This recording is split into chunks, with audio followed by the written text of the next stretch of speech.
All right, good day, friends.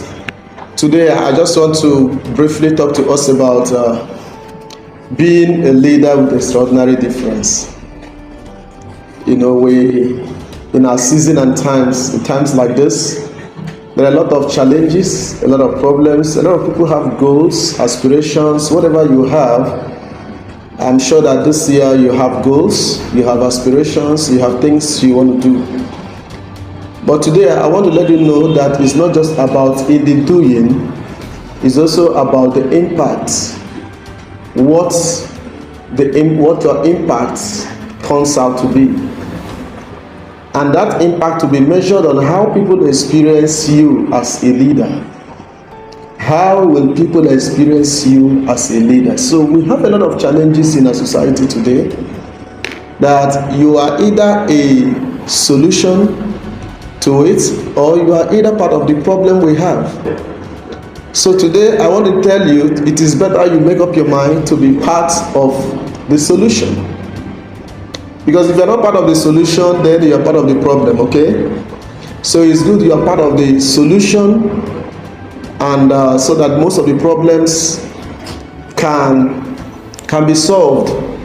And more importantly, you'll be part of the solution to advancing the society where you are, to advancing the cause of leadership from your sphere of life. So make up your mind to be a leader with extraordinary difference.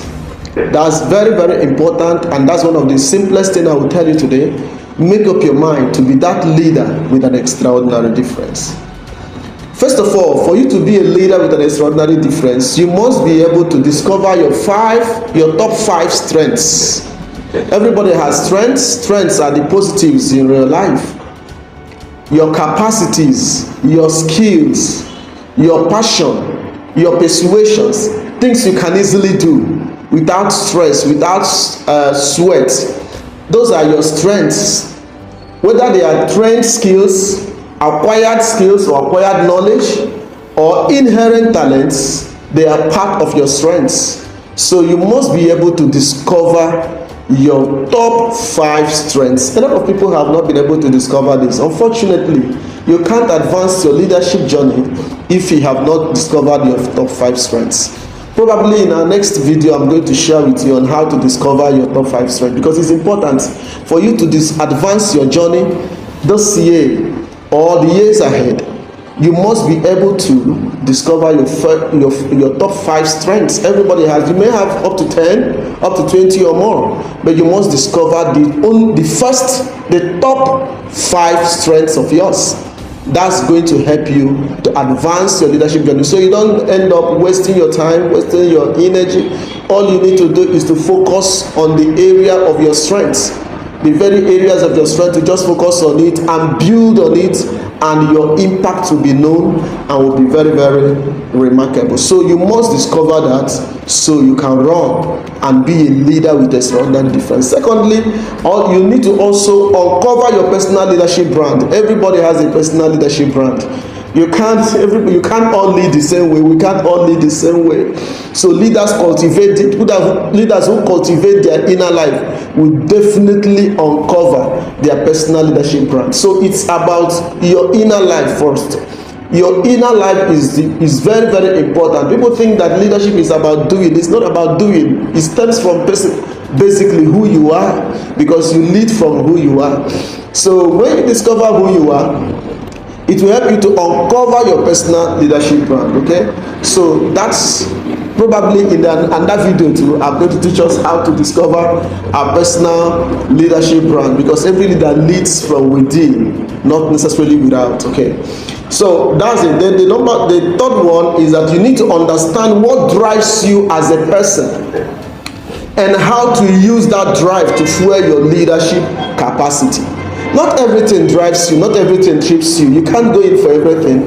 There are things that really drives you. There are things that really drive you, okay? So not everything brings persuasion around you. Not everything makes for your flow.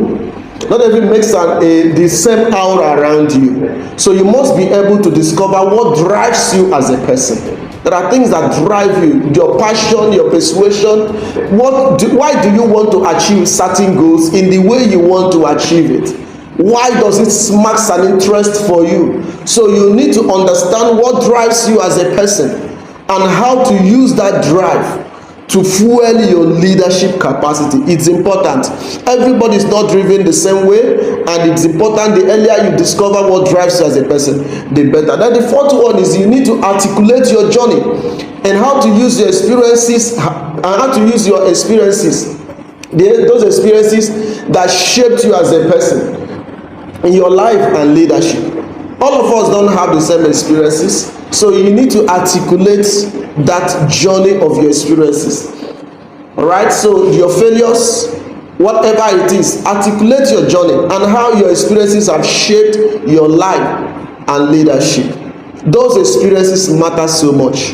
You need to sit down and articulate it, and if you can't articulate it, you won't be able to know the points of interest and points where you had what we call transforming moments or transformational moments. So you need to really articulate your leadership journey and know how to use your experiences to fuel your leadership journey capacity.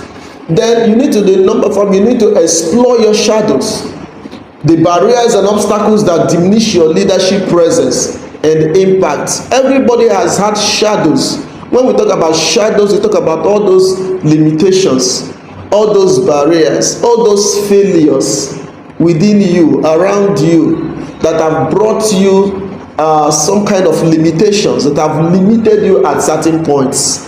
What are those shadows? We call them shadows in leadership. What are the shadows? So you need to explore your shadows. Why are they lurking there? Most times you don't even know that certain shadows are lurking up around you until certain situations come up, and you now discover those shadows are actually things that can make for your failures. So probably in another video, I'm going to teach us how to discover those shadows, unlock those shadows. They are there, the barriers, the limitations, the obstacles that diminish your leadership presence and impact. You need to discover them. All right, so number 6, you need to cultivate the space you need to refine and hone your presence and effect as a leader. All right, cultivate that space. Every leader must cultivate the space to hone and sharpen their leadership capacity. There must be a space for you. All right, so every leader does not thrive in every space. Not all space makes for you. You must be able to cultivate your space, the space you need to refine and hone your presence and effect as a leader. And it's important because when you understand your space, you program yourself to always hone yourself within that space. Because knowing your space and staying within your space is discipline. So in another video also, we'll talk about the disciplines of a leader. And one of them would be solitude.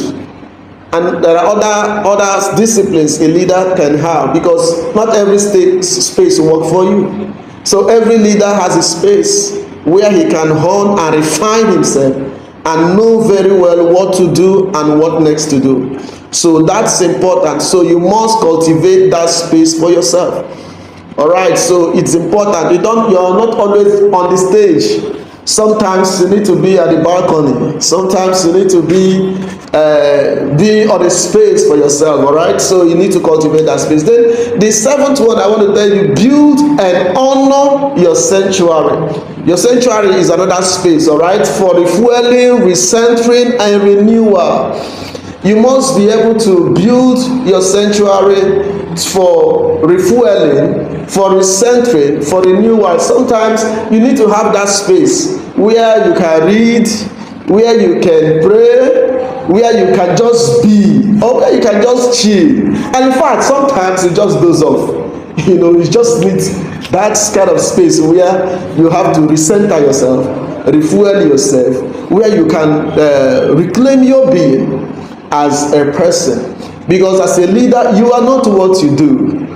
All right, so you are a being, and most times Events and busy schedules might make you to be drawn away. Remember, you are a being. You are not the task. You are not the event. You are not the programs. You are not even who people say you are. You are not whatever thing. You are not your clothes. You are not the material things you have. You are not your cars. You are not your houses. You are not events. You are not programs. You are a being. So you need to build and honor your sanctuary as a being.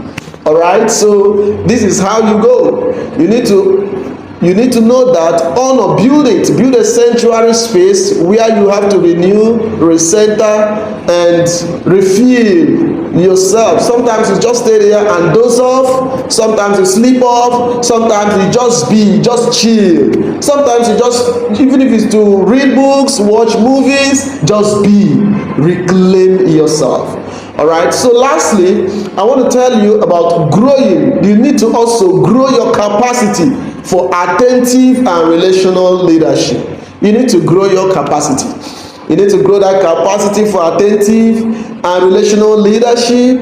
Like I said before, leadership is not what you do, it's who you are. But the capacity to be attentive to people, attentive to details, attentive to issues, you need to cultivate and grow that capacity.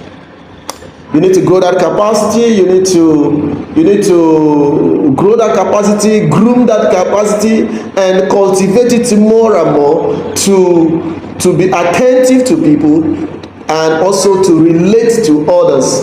All right. So the capacity for relational leadership is very, very important, so that you don't walk through people as though they are things. You walk through people as though they are beings, knowing they are beings with emotional beings. Human beings are not trees, they are emotional beings. You don't walk through them as though they are trees or they are chairs or material things. They are beings with emotions. All right. So being attentive, being sensitive is learned.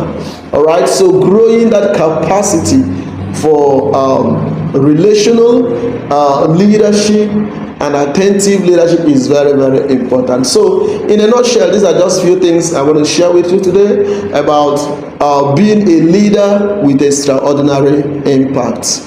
And I know you will not be able to forget it, and it's important as a person you remember that as a leader as somebody who wants to be a leader with extraordinary impact, you must be able to discover your top 5 strengths.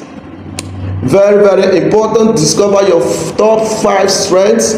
Be able to uncover your personal leadership brands. Very critical. Very, very critical. Then understand what drives you as a person and how to use that drive to fuel your leadership capacity. It's important to know what drives you as a person. Then you must be able to articulate your journey and how your experiences have shaped your lives and leadership. Your journey is different from mine. All right. So everybody have their specific journeys.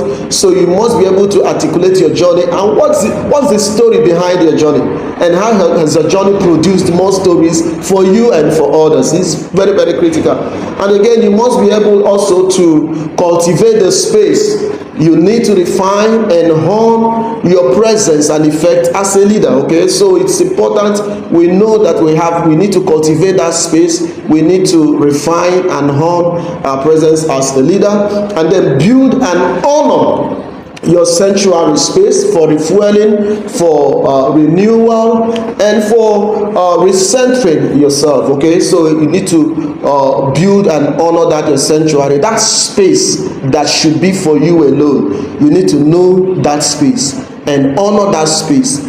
All right. So probably in another video we'll talk about that in a more elaborate ways. Then grow your capacity for attentive and relational leadership. It's important to learn to grow that capacity for attentive and relational leadership, because human beings are not trees, they are not objects, they are emotional beings. And as a leader, you walk through beings. Thank you so much, and I hope you have been able to learn something today. Click on the button. You can like, you can share, you can also make your comments, let know your mind, and if you have any questions you can also ask. Thank you, and see you next time.